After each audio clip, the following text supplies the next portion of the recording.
पुढची महत्त्वाची बातमी पाहूयात। लाडकी बहीण योजना ही राज्य सरकारची एक लोकप्रिय योजना आहे। लाडकी बहीण योजनेवरून विधिमंडळामध्ये जोरदार खडाजंगी झाली आहे। विरोधकांनी या योजनेत मोठा घोळ झालाय असा गंभीर आरोप केला। महिलांना 2100 रुपयांची वाढीव मदत कधी देणार असे प्रश्न विचारले, तर सत्ताधाऱ्यांनी विरोधकांचे आरोप खोडून काढले। उपमुख्यमंत्री एकनाथ शिंदे यांनी लवकरच लाडक्या बहिणींना 2100 रुपये मिळणार असल्याची घोषणा केली आहे। शेवटचा प्रश्न, 1500चा रक्कम 2100 कधी करणार हे आम्हाला जाहीर करा। सन्मान्य उपमुख्यमंत्री शिंदे साहेब काय बोलतायत?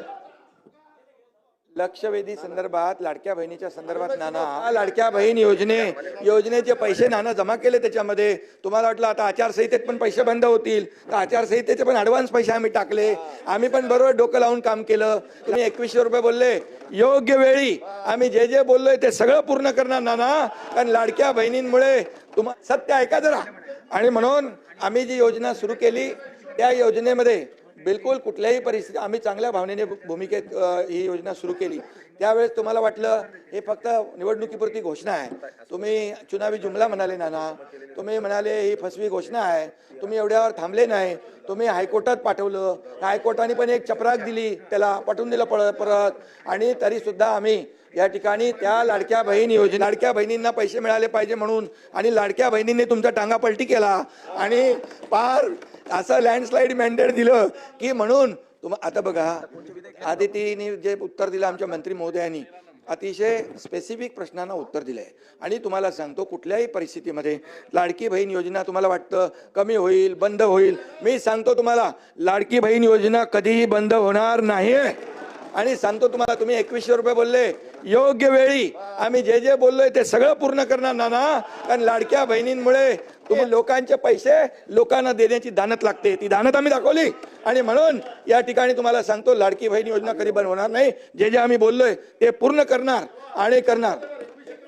योग्य वेळी योग्य वेळी योग्य वेळी योग्य वेळी योग्य वेळी योग्य वेळी देणार। आपण घोषणा शिंदे साहेबांनीच केलेली आहे 2100 रुपये करणार, तर ते 2100 रुपये या आर्थिक वर्षात आपण करणार का पुढच्या आर्थिक वर्षात करणार? की बहीण योजनेचे ऍप्लिकेशन सर, ज्याचा उल्लेख आपण आकडेवारीचा केला, ॲपवर साधारणपणे 1,34,85,000 इतके ऍप्लिकेशन्स आहेत, आणि पोर्टलवर ज्याचा आकडेवारीचा आपण उल्लेख केला ते 1,06,00,000, असं दोन्ही बायफर्केशननी हे 2,43,00,000 आहेत। आणि ते आकडे आत्ताही आपल्याला ॲप आणि पोर्टलवर दोन्हीवरही आपल्याला पाहायला मिळतात। मी ह्याची कारण आपण रजिस्ट्रेशन करताना ज्यांना ॲप सोयीस्कर पडतो त्यांना ॲप, ज्यांना पोर्टल सोयीस्कर पडतो त्यांना पोर्टल, अशा पद्धतीने आपण दिलेला आहे। मी साहेब या संदर्भातली आपल्याला सविस्तर माहिती ही त्या ठिकाणी ठेवते, आणि त्याच्यामुळे लाभार्थ्यांची संख्या ही व्यवस्थित रजिस्टर्ड पद्धतीने आहे। दुसरी महत्त्वाची गोष्ट म्हणजे जी काही रिकव्हरीची प्रक्रिया आहे, ज्या सरकारी कर्मचाऱ्यांनी त्या ठिकाणी लाभ घेतलेला आहे ती 2 महिन्याच्या आत पूर्ण केली जाईल।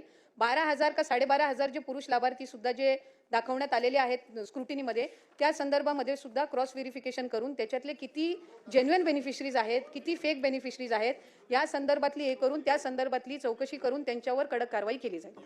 की या रजिस्ट्रेशनमध्ये कुठल्याही पद्धतीची गडबड किंवा कुठल्याही पद्धतीचे आपण त्यांना माध्यम उपलब्ध करून दिले होते, प्रत्येक योजनेमध्ये असतात। ॲप आणि पोर्टल ऑनलाईन पद्धतीने रजिस्ट्रेशन करत असताना 2 माध्यमं ही सगळ्या स्कीममध्ये दिले जातात। आपण इतरही स्कीममध्ये तपासलेत तरी त्या पद्धतीने आहे। आणि लाभार्थ्यांची संख्या ही सुरुवातीपासून 2-2.5 कोटीच्या संख्येमध्येच आहे। त्याच्यामुळे या संदर्भातला आता नव्याने काही आपण त्याबद्दल कॉन्ट्रोवर्सी तयार करून किंवा लाडक्या बहिणींच्या योजनेला आणखीन बदनाम करण्याच्या दृष्टिकोनातून काही वेगळे विषय इथे काढू नये।